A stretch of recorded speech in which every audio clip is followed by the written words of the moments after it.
मनोज जरांगे पाटील यांना तातडीने Z+ सुरक्षा द्यावी अशी मागणी केली गेली आहे। कल्याण काळे यांनी मुख्यमंत्री देवेंद्र फडणवीस यांना अशा आशयाचे निवेदन दिले। मनोज जरांगे यांना जीवे मारण्याची धमकी आली आणि त्यानंतर कल्याण काळे यांनी अशी मागणी केलेली आहे।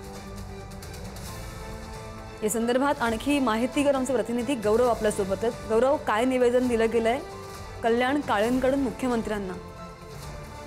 खरं आपण जर पाहिलं तर मराठा आंदोलक मनोज जरांगे यांना Z+ सुरक्षा तातडीने देण्यात यावी अशी मागणी जालन्याचे खासदार डॉक्टर कल्याण काळे यांनी मुख्यमंत्री फडणवीसांकडे केलेली आहे। आपण जर बघितलं तर मनोज जरांगे यांना जीवे मारण्याचा कट रचण्याचा प्रकार जो तो उघडकीस आलेला आहे आणि या प्रकरणात जालना पोलिसांनी 2 संशयितांना ताब्यात घेतलेला आहे। त्यांची कसून चौकशी पोलिसांकडून सुरू आहे। मात्र हा कट करून असला त्यामुळे अनेक तर्कवितर्क लावले जात आहेत आणि अशातच आता मनोज जरांगे यांच्या सुरक्षेच्या अनुषंगाने जालन्याचे जे खासदार आहे कल्याण काळे यांनी त्यांचा Z+ सुरक्षा देण्यात यावी अशी मागणी जी आहे ती मुख्यमंत्र्यांकडे केलेली आहे। आणि या संदर्भातील जे निवेदन आहे ते निवेदन जालन्याचे खासदार कल्याण काळे यांनी मुख्यमंत्री फडणवीसांकडे सादर केलेलं आहे आणि यामध्ये मनोज जरांगे यांना तातडीने Z+ सुरक्षा देण्यात यावी अशी मागणी करण्यात आलेली आहे। दरम्यान आता या निवेदनावर मुख्यमंत्री काय निर्णय घेतात आणि जरांगेंना कुठल्या प्रकारची सुरक्षा देण्यात येते पाहावं लागेल।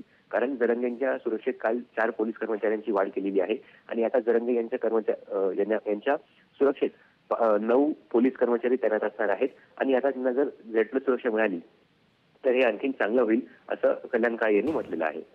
अगदी गौरव, धन्यवाद दिलेल्या सगळ्या सविस्तर माहितीसाठी।